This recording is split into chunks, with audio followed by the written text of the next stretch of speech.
नमस्ते साथियों, सशक्त भारत से मैं डॉक्टर आर के वर्मा। भारतीय संसद आजकल संसद नहीं है, एक अड्डा बन गई है। विपक्ष के जितने भी लोग हैं उनके लिए एक अड्डा बन गई है कि सड़क छाप माहौल। और आजकल एक नई प्रथा चली है। वो नई प्रथा ये है कि लोकसभा और राज्यसभा दोनों के जो सभापति हैं, लोकसभा के जो सभापति होते हैं वो स्पीकर होते हैं, ओम बिरला जी। और राज्यसभा के जो सभापति होते हैं वो आपके धनखड़ जी हैं, जो कि उपराष्ट्रपति हैं। आपको अगर ना मालूम हो तो बता दें कि भारत के जो वाइस प्रेसिडेंट उपराष्ट्रपति होते हैं वो बाय डिफॉल्ट राज्यसभा के चेयरमैन होते हैं। वो राज्यसभा की सारी प्रोसीडिंग्स को मैनेज करते हैं।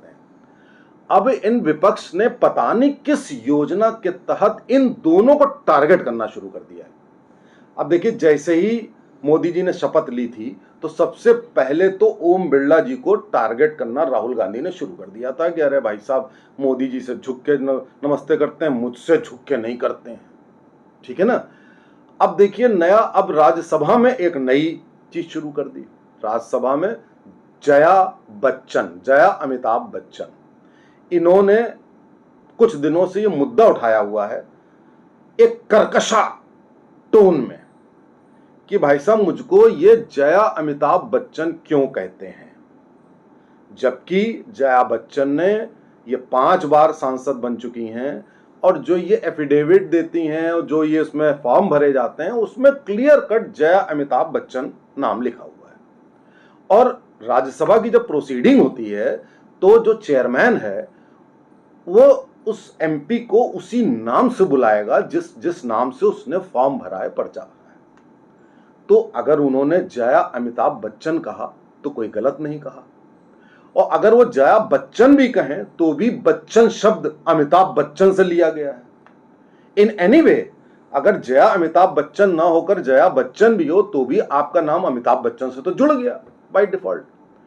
तो आपका इस तरीके से संसद में, भरी सदन में जो चेयरमैन हैं उनकी बेइज्जती करना कि साहब जो है आपकी टोन बहुत खराब है, आप जो है साहब क्या कहते हैं, मुझको जया अमिताभ बच्चन कहते हैं। और उनका आप ज्ञान देखिए, उनका ज्ञान देखिए कि उनको 25 साल की सांसदी के बाद भी ये मालूम तक नहीं है कि जो धनखड़ जी हैं वो उपराष्ट्रपति हैं, वो सांसद नहीं हैं। उन्होंने साफ साफ कहा कि भाई साहब, आप भी सांसद, हम भी सांसद, आप उधर बैठे हैं, हम इधर बैठे हैं, बस इतना सा अंतर है। अब आप बताइए कि इस तरीके की अगर नॉलेज एक एमपी रखता है, इससे ज्यादा शर्मनाक कोई बात नहीं होती। कुछ लोगों ने इस पे ध्यान नहीं दिया होगा कि संसद के बाहर निकल के कहने लगे कि वो भी एमपी हैं, हम भी एमपी हैं। अब आप बताइए कि उपराष्ट्रपति को वो एमपी कह रही थी, अपने बराबर कह रही थी। उपराष्ट्रपति राष्ट्रपति के बाद होता है, बहुत बड़ी उसका पद होता है, एक संवैधानिक पद होता है, और आप कह रहे हो कि वो हम बराबर हैं। खैर, अब ये जया बच्चन, मैं इनको जया बच्चन कह रहा हूं, अभी वो लंबा हो जाएगा, कि किसी भी मुद्दे पर आज तक इन्होंने आवाज नहीं उठाई। यही जया बच्चन को जब ऐश्वर्या राय के लिए राहुल गांधी सड़क पर सड़क छाप कमेंट कर रहे थे कि ऐश्वर्या राय नाचती है, ठुमके लगाती है, तब इसी जया बच्चन ने ना संसद में ना संसद के बाहर एक शब्द नहीं बोला। इसके पहले जो जया प्रदा थी उनके लिए इन्हीं के समाजवादी पार्टी के जो वो जो आजम खान थे वो अंडर गारमेंट का कलर बता रहे थे, तब भी कुछ नहीं कहा। तो ये समझ में नहीं आता कि ये हर वक्त एक तो बहुत ही ज्यादा कर्कश टोन में रहती हैं, बड़ी गुस्सा में रहती हैं, और मतलब ऐसा लगता है जैसे किसी को खा जाएंगी। लेकिन जब बात आ जाती है मुलायम सिंह यादव की बदतमीजी की, आजम खान की बदतमीजी की, राहुल गांधी की बदतमीजी की, सार्वजनिक महिला विरोधी बयानों की, तब ये गुस्सा कहां जाती है, तब बिल्कुल शांत रहती है। तो अब आप जरा देखिए, और ये जब बाहर निकली तो सोनिया गांधी ने इनके कंधे पर हाथ रखा कि बहुत चिंता ना करो, हम हैं। अब आप जरा देखिए, उन्हीं सोनिया गांधी का लड़का राहुल गांधी इनकी बहू ऐश्वर्या राय के लिए कह रहा था ठुमके लगाती नाचेगी। तो क्या चरित्र है, मतलब कैरेक्टर नाम की कोई, इसी को कैरेक्टर कहते हैं। कंगना रनावत के लिए ये कमेंट कर रही थी, बड़ा भद्दा कमेंट कर रही थी, और इन सब बातों पे ऐसी चुप्पी है कि पूछिए नहीं।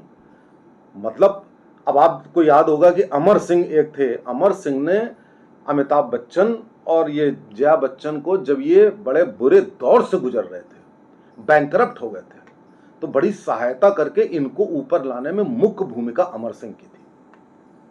और उनको बुरी तरीके से इन जया बच्चन ने, और जया बच्चन के कहने पे संभवतः अमिताभ बच्चन ने ऐसा इग्नोर किया, ऐसा मतलब ऐसा बर्ताव किया जो कोई इंसान तो कर ही नहीं सकता, कि आपको कोई जेल जाने से बचा ले, कोई आपको बैंकरप्ट होने से बचा ले, और आप उसके बाद उसके साथ ऐसी एहसान फरामोशी कर रहे हैं, सिर्फ इसलिए कि आप एमपी बनी रहें और आपका मुलायम सिंह यादव आपके ऊपर कपा बनाए रहें।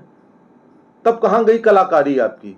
तब आप कौन सी कलाकार बड़ी हो गई और जो आप संसद में कह रही हैं कि मैं कलाकार हूं। एक कलाकार को अच्छा इंसान होना पहले जरूरी है, अपनी रीढ़ की हड्डी सीधी रखना जरूरी है। तो इस तरीके से आप एक उपराष्ट्रपति की सार्वजनिक अपमान करें और बाद में आपको जो वो सोनिया गांधी आपके कंधे पे हाथ रखे कि चिंता ना करो, हम हैं तुम्हारे साथ। साथियों, ये ना तो भारत की संस्कृति के अनुकूल है, ना भारत की संसद की परंपरा के अनुकूल है, ना ही राजनीतिक दृष्टि से ठीक है। इसका मतलब कि आप अंदर से एक बहुत बेईमान शख्स हैं। और इसके पहले एक और हादसा, एक और वाकयात मुझे याद आया कि एक बार जब वो रेखा को राज्यसभा का सांसद बनाया गया और वो शपथ ले रही थी, और किसी फोटोग्राफर ने इनकी फोटो दिखा दी कुछ सेकंड के लिए, तो इन्होंने ये पीछे पड़ गई कि उस फोटोग्राफर को नौकरी से निकालो, उसने मेरी कैसे दिखा दी। अरे भाई, वो फोटोग्राफर वही काम कर रहा है जो सार्वजनिक स्तर पर सबको मालूम है कि रेखा कौन है, आपके रेखा से कैसे संबंध है, अमिताभ बच्चन से कैसे संबंध है, क्या तिगड़ी चल रही थी, ये पूरा भारत जानता है जो बॉलीवुड में इंटरेस्ट रखते हैं। तो अगर वो फोटोग्राफर अगर वो आपकी शक्ल दिखा रहा है तो वो क्या गलत कर रहा है? इसका मतलब आपके अंदर एक गिल्ट बैठी हुई है, तभी तो आप रिएक्ट कर रहे हैं कि उसको नौकरी से निकाल दो। तो इस तरीके के जो ये तानाशाही किस्म के बेईमान लोग संसद में बैठे हैं, जो महिला महिला करके महिलाओं की अस्मिता की रक्षा नहीं करते हैं, फायदा उठाते हैं, सुविधाओं का फायदा उठाते हैं, ऐसे लोगों को ना तो हम पसंद करते हैं, ना आपको करना चाहिए। नमस्ते, जय हिंद।